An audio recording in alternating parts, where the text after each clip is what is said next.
Okay, so I had to start this video over again because it's talking about some really sensitive, events, and I was getting really angry. Because I was basically like laying out some of the stuff that's been going, that not just been going down, but sort of the dynamics of it. And I wanted to respond to a comment by Alex, and by the way, you hit it right on the head, Alex. You hit it right on the head, bro. It's a toxic family situation, and I have tried to minimize, if not go no contact, with them. But, it's sort of like recent events have meant that I've had to sort of open up. And, the screwed up thing about all this is that, some of these times when I have actually talked to them, I've ended up regretting it because it's sort of like getting pulled back into all of that, that BS. And,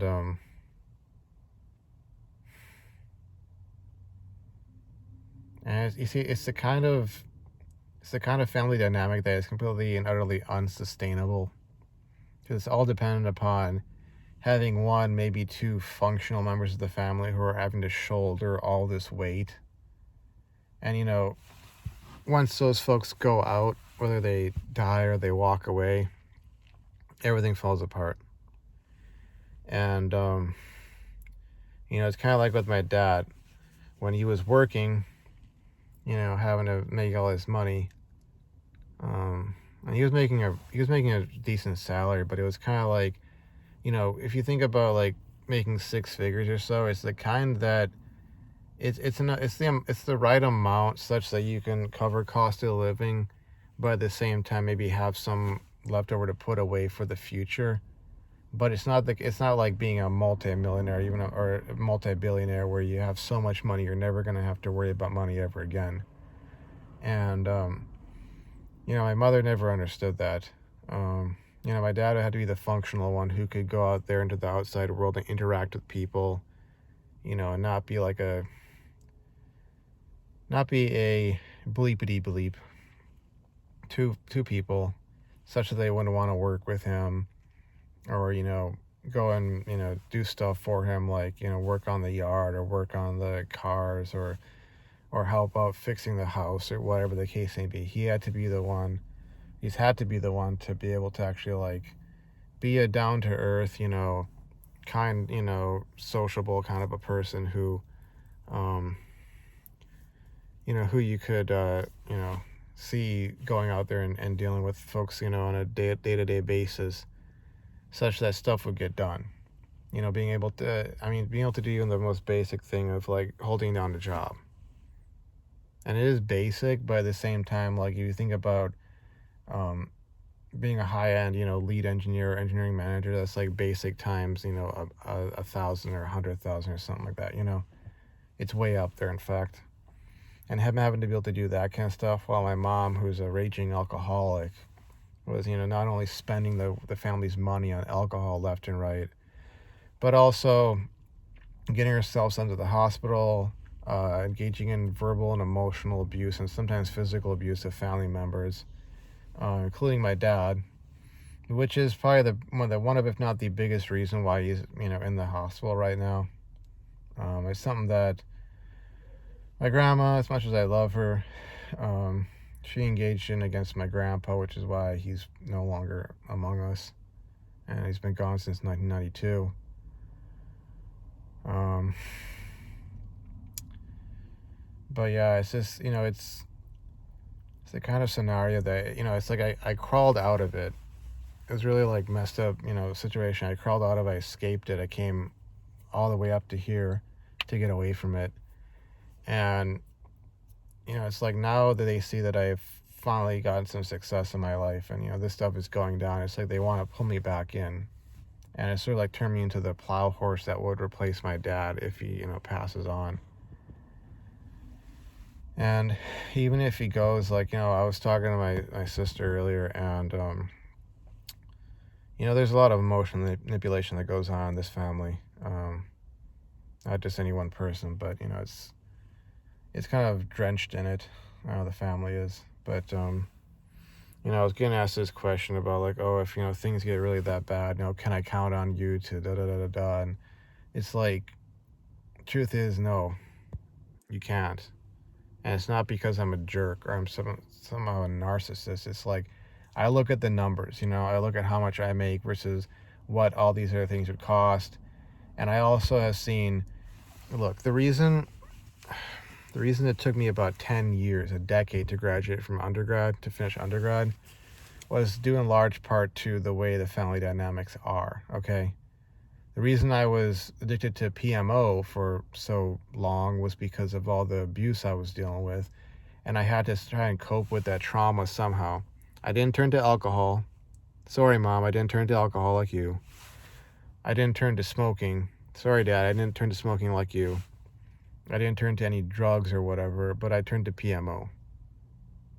And that's a large part of the reason why I'm, 34 and I'm just starting to make it, just starting to make that money and pay out those debts and get somewhere in life. And, you come from this sort of environment where it's like, at the same time, it's almost like they want you to get not only your MD, but your PhD, you know, uh, medical doctor and a PhD in an engineering field, let's say, but they also want you to be babysitting them 24/7, 365 into your 30s or 40s. Oh, and also you need to be married and have 2 or 3 kids and da da da. And it's like, do you even understand what all that stuff requires to accomplish that? You can't do both at the same time. You can't be a parentified child taking care of your overgrown, child of a parent, but also be doing all this other stuff. I mean, like I've talked in the past about getting into, verbal arguments with my dad about, wanting to stay later at the college so I could study for differential equations, class. And I had to, I had to bring that up with him the last time I talked to him because it was like, do you understand like what would have happened if I just jumped in my car, or jumped in the car and driven home right then and there? I would have failed that class. Where would I be right now? Because like last year, and I brought this up, another thing I brought up was, last year, I had helped my dad out with a fee that the IRS had, placed against him, about $600. And if I hadn't sent him that $600, like he would have been, in some real deep water, so to speak. And I was like, okay, do you think I'd be able to send you $600 at the drop of a hat if I had done all these other things that you wanted me to do that I said, no, I'm not going to because I need to study or I need to work or whatever the case may be? It's like short-term emotionally driven decision making. And I do not want to end up back in that situation, that scenario. And it made me make me come off as a real jerk or, someone not to be proud of or that I didn't do enough or whatever. But you see, this is one of the sort of the conundrums you deal with as a man these days. You know, it's like they will never appreciate your sacrifices or your hard work until you're not there. And they will never appreciate or be able to understand like what it actually took for you to get to where you're at. If you wake up one day and you've done all this work and now you're a millionaire or multimillionaire, it seems like folks will be like, oh, must be nice, must be nice. And it's like, no, actually, this is a result of a lot of hard work and sacrifices. And not even necessarily the kind of sacrifices people would think. Oh, you sacrifice some sleep or you sacrifice this or that. It's like, having to sacrifice perhaps friendships or having to sacrifice connections with family members who were toxic, who didn't want to see you succeed, Because it's like I see this thing with like my family where it's almost like they never wanted me to succeed. Because if they wanted me to succeed, they wouldn't have done all this stuff. My mother would have given up alcohol years ago. My father would have, I've said, I think I said in the last take on this video, but he would have grown a spine or acted like he had quote unquote balls, if you will. And I know that's kind of being a bit crude, but he would have done that and stood up to her. Maybe he would have even, God forbid, ended the marriage with her, and it might have caused some trauma for me, to put it lightly, growing up. I know that a lot of folks who have grown up in divorced families, they have to deal with their own brand of trauma, and it's a really tough thing to go through from what I've heard, and I've never been through myself. But at the same time, like, I oftentimes wonder, like, would it have been as bad as growing up in this family where, oh, they stayed together and they were all lovey-dovey on and off, but, there was all this abuse and all this, like, just dumb decision making, emotionally driven decision making based off of feelings, and I want to get drunk tonight so that I don't have to feel things, or whatever the case may be, not taking ownership, not not doing anything, not doing anything with your life. Because like so much of what really drives me crazy on most days is just thinking about wasting my life. And why do I want to get out of debt? Because I don't want to waste my life having to make minimum payments on debt for the rest of my life and be stuck in a crummy job or a crummy career or be in a crummy relationship with some psycho, for the rest of my life, such that I'm just like, I'm spinning my wheels in place until I keel over dead. And what will they say about me then? What would they say about what I did? What value I had, what value I created, how I affected people's lives, what I did with this precious gift of life that I was given. Oh, he became a raging alcoholic or a druggie, or he just, he worked at a job somewhere. It's like, I can't do that. And if I go and I let my family drag me back into this mess, that's all that's going to happen. And, it's screwed up, but it's, and it's something that I mentioned on the phone to my sister, saying that it just seems like the folks in this family are not going to learn, this lesson that this is not sustainable. You can't do this. This is wrong.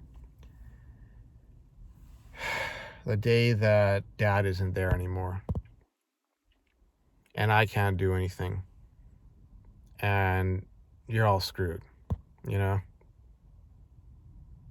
Because, the reason I got into this yelling match with my mom earlier on was because I was stating that, her, and to be fair, to a lesser extent, my sister, their decisions, their, not even really their, not I want to say health issues, because that's not really the deal.